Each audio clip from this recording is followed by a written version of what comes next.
Bonjour à tous, c'est Chloé de Filmmanning, j'espère que vous allez bien.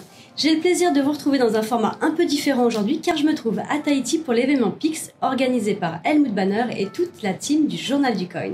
Alors pour rappel, ce séminaire se déroule au sein du prestigieux hôtel Hilton avec un parterre de professionnels de la crypto et un public polynésien, mais pas que, en soif de connaissances. J'en ai profité de ce fait pour demander à Axel Saban, expert en fiscalité et fondateur du cabinet Revo Avocat, qui était présent sur cet event, pour se prêter à l'exercice d'une interview pour Cryptalk. Comme vous le savez, dans le cadre des multiples offres Filmmanning, nous avons depuis septembre développé davantage l'aspect B2B avec nos solutions Filmmanning Business et nous avons des questions sur l'aspect entreprise à lui poser aujourd'hui. Allez, installez-vous confortablement, c'est parti. Cryptalk, c'est le podcast dédié à la crypto.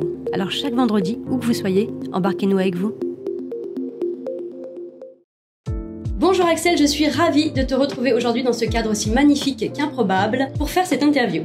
J'ai quelques questions à te poser sur ton domaine de prédilection, à savoir la fiscalité crypto. Pour commencer, est-ce que tu pourrais te présenter brièvement? Est-ce que tu peux nous donner un petit peu ton parcours?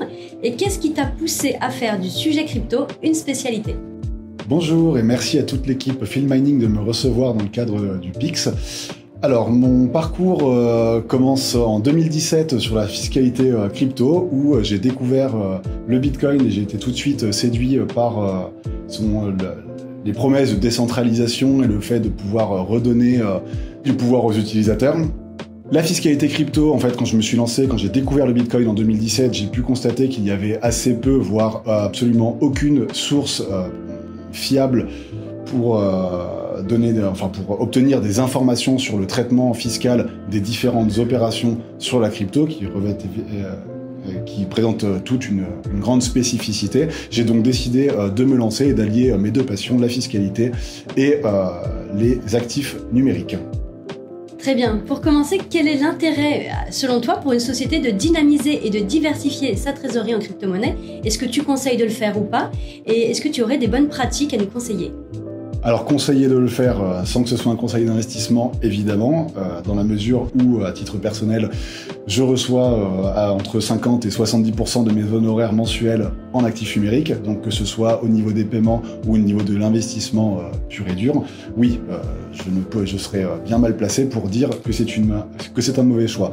En revanche, il ne faut pas le faire n'importe comment. Déjà, règle élémentaire de base, comme tout investissement dans la crypto et pas seulement en entreprise.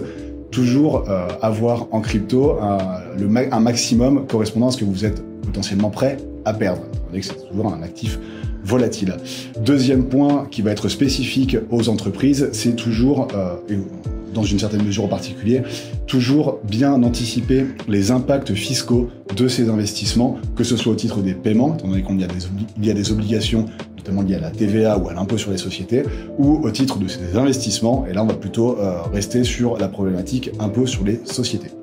Ça me permet de rebondir dessus. Est-ce qu'il y a des différences entre la fiscalité d'un particulier et la fiscalité d'une entreprise? Et si oui, est-ce que tu peux nous donner un petit peu lesquelles?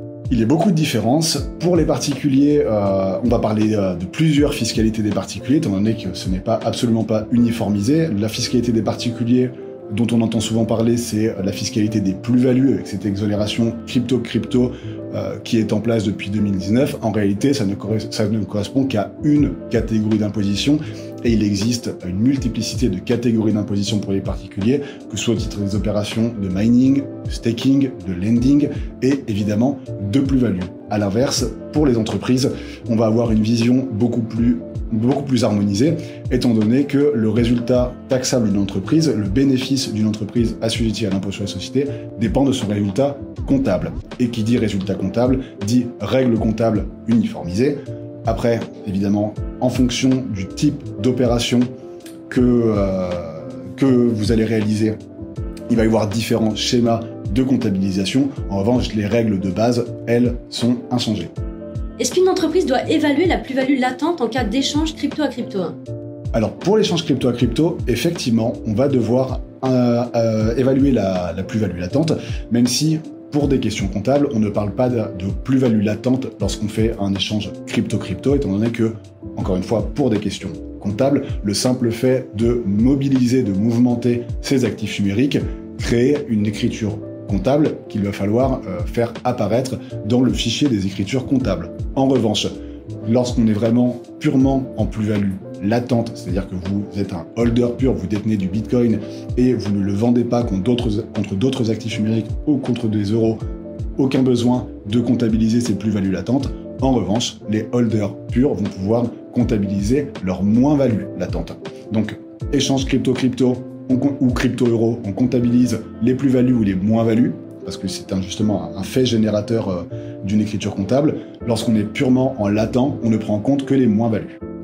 En ce qui nous concerne, nous avons des entreprises qui se dirigent vers nous pour du proof of work, donc de la preuve de travail avec l'offre de minage. Est-ce que tu peux nous éclairer sur ce sujet? J'aimerais savoir quelle fiscalité est appliquée pour le minage, comment doit-elle déclarer ses produits de minage, à quelle fréquence et quelle valorisation prendre en compte?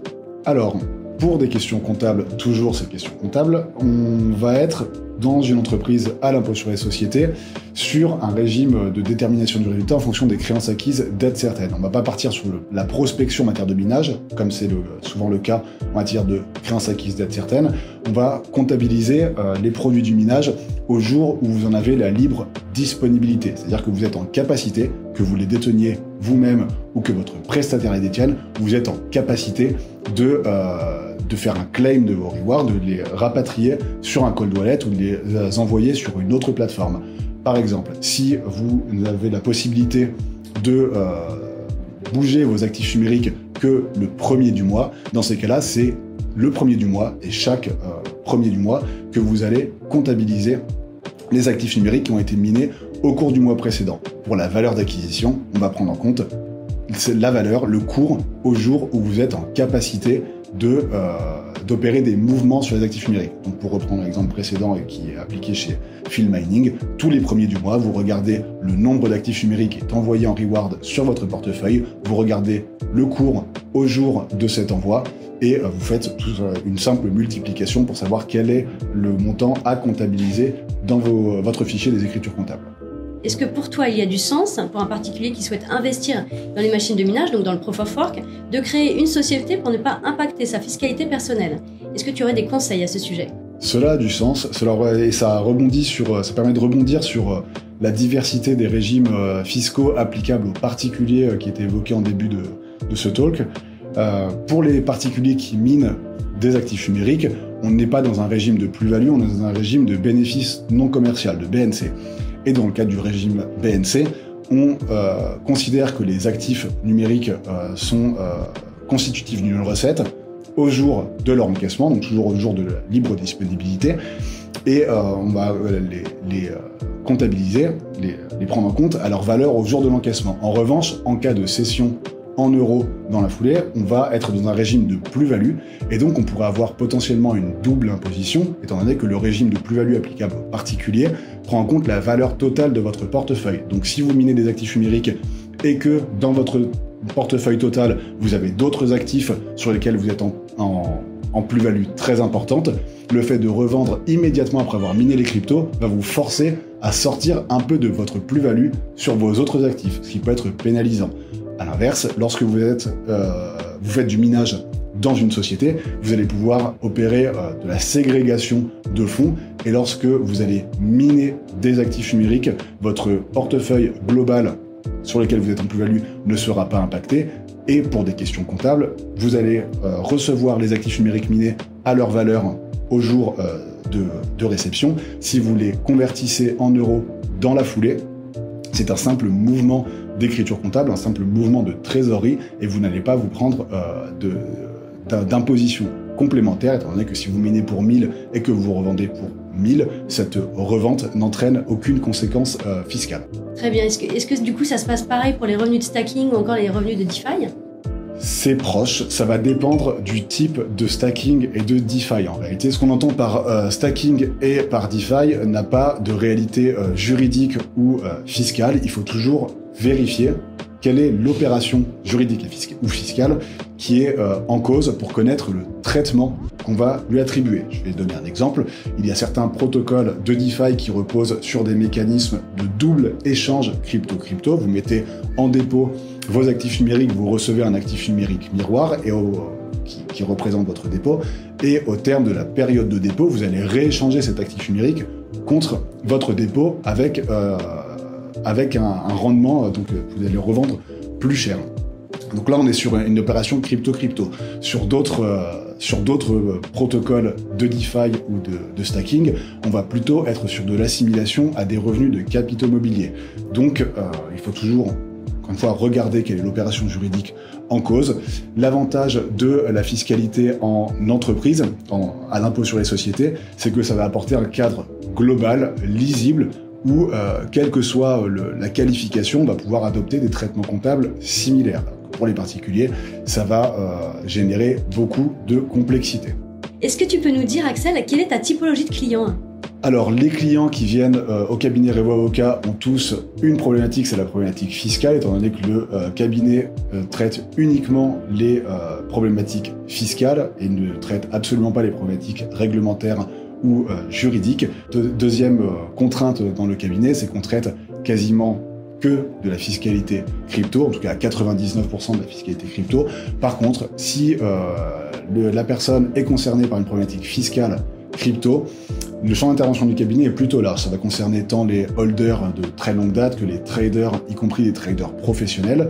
Ça va concerner aussi des artistes qui vont vendre des NFT, des créations artistiques uniques ou sur un modèle génératif.